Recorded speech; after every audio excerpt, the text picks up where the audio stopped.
U posljednjih 10 godina nisam video takvu marljivost. Vučić dobio zanimljiv poklon od Johnnyja Deppa. Johnny Depp danas doputovao u Beograd povodom promocije prvog animiranog serijala Pafini proizvedenog u Srbiji. Predsjednik Srbije Aleksandar Vučić sastao se danas u predsjedništvu sa holivudskim glumcem, muzičarem i filmskim producentom Johnnyjem Deppom, kojem je zahvalio na svemu što čini za promociju Srbije.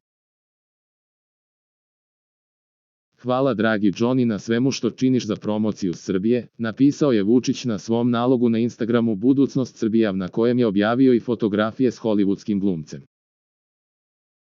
Prethodno je Vučić objavio snimak susreta sa Deppom, koji je ranije danas doputovao u Beograd povodom promocije prvog animiranog serijala Pafini proizvedenog u Srbiji. Dobrodošli u Srbiju, napisao je Vučić ispod snimka. Na snimku se čuje da su Vučić i Depp razgovarali o snimanju filma. Snimanje u Srbiji bilo je prelepo. Zbog svojih uloga stalno se transformišem i menjam svoj lik, rekao je glumac. Predsjednik Srbije je na kraju druženja dobio poklon od glumca.